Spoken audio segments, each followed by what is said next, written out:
একটা সময় ছিল, কত বন্ধু বান্ধব ছিল আমার, তারা তাদের কাজে আমাকে ডাকতো। কত প্রিয় মানুষ, কত ভালোবাসার মানুষ ছিল, যারা ভালোবাসার কথা বলে আমাকে চমৎকারভাবে ব্যবহার করে ফেলতো। যাদেরকেই আমি আপন ভেবে মনের কষ্ট শেয়ার করেছি, তারাই আমার দুর্বলতার সুযোগ নিয়েছে। সব মিলিয়ে আমি ভেবে দেখেছি, কাছের মানুষ, আপন মানুষ, প্রিয় মানুষ কোনো কাজে না আসলে তারা কাছেও ভিড়তে দেয় না। একেবারে মন্দ হয় না একাকিত্ব সেই সব মানুষ থেকে, যারা শুধুমাত্র স্বার্থের জন্য কাছে বেরে। এই কাছে বেরা মানুষগুলো আপনার জীবনের ক্ষতি ছাড়া কখনো উপকারটা চাইবেই না।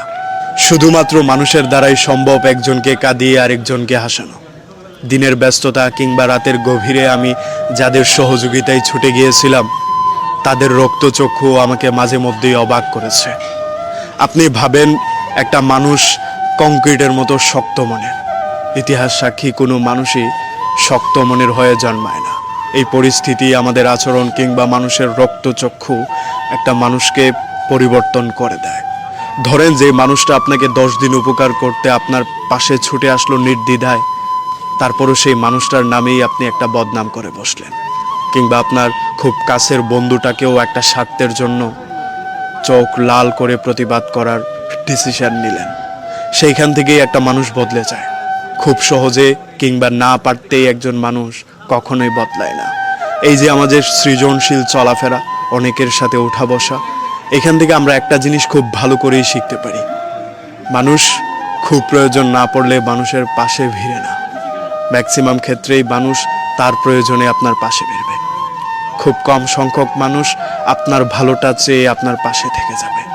তবুও মানুষ আঁকড়ে বাঁচে, মানুষকে নিয়েই বাঁচতে চায়। এর ভিড়েই মানুষ ঠকে যায় কিংবা ভালোবেসে প্রতারণার শিকার হয়। একটা মানুষ যখন বুঝতে পারে তার ডিজার্ভ করা স্পেসটা পৃথিবী তাকে দিচ্ছে না, তখন সেই মানুষটা বদলে যেতে বাধ্য হয়। আপনি ভাবতেই পারেন পৃথিবী আপনাকে প্রচণ্ড রকম ভালোবাসে। বেশিরভাগ ক্ষেত্রেই মানুষের উপকারে আপনি না আসলে মানুষ আপনাকে ভালোবাসবে না। এই পৃথিবীতে স্বার্থ ছাড়া কেউ আপনাকে ভালোবাসে, এই কথাটা আপনি বিশ্বাসও করবেন না। একটা মানুষ প্রয়োজনেই আপনার কাছে আসবে, একজন বন্ধু প্রয়োজনেই আপনাকে বন্ধু বানাবে। যাদের সাথে আপনি শৈশব থেকে চলে আসছেন, তাদের কথা বাদ দিয়ে গুটি সংখ্যক মানুষ পেয়ে যাবেন, যারা বিনা স্বার্থে আপনাকে হেল্প করবে, বিনা স্বার্থে আপনাকে ভালোবাসবে, বিনা প্রয়োজনে আপনার পাশে ঘেঁষবে। এই যে দেখেন, একজন মানুষের সাথে 2 বছর বিজনেস পার্টনার আপনার খুব চমৎকার চললো, তারপর একটা কারণে গিয়ে সে আপনার সাথে পোল্টি মারলো। তারপর আপনি তার কাছে যান, দেখবেন তার রক্তচক্ষু আপনাকে অবাক করে দেবে। যে মানুষটাকে আপনি অনেক কাছের ভেবে ভেতরের সব কথা শেয়ার করেছিলেন, সেই মানুষটা আপনার দুর্বলতার সবচেয়ে বেশি সুযোগ নেবে। যে মানুষটাকে আপনি ভালোবেসে বুকে আঁকড়ে নেবেন, সেই মানুষটাই আপনাকে পেছন থেকে ছুরির আঘাতটা করবে।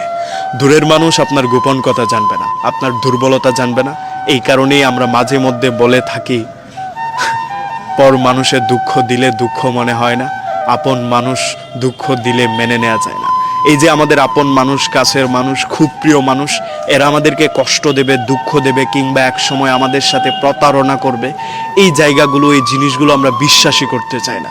কেন বিশ্বাস করব বলেন? যে মানুষটার সাথে আমার প্রবলভাবে আড্ডা হয়েছিল, যে মানুষটার সাথে দিব্যি দিন কেটে গিয়েছিল, যে মানুষটার সাথে আড্ডার পরিসংখ্যা আমি কখনো হিসেব করে রাখিনি, যার কাছে মনের ব্যথা শেয়ার করতে গিয়ে আমি কখনো সংকোচতা বোধ করিনি, সেই মানুষটার ক্ষেত্রে কেন আমি দ্বিধাবোধ করব? যে মানুষটার কাছে আমি শেয়ার করে দিলাম, সেই মানুষটাই আমার সুযোগ নিয়ে নিল। আমার দুর্বলতায় আঘাত করে বারবার সে পৈশাচিক আনন্দ পেল। সবচেয়ে বিশ্বাস করা মানুষটাও আমার সাথে একসময় পল্টি নিয়ে নিল।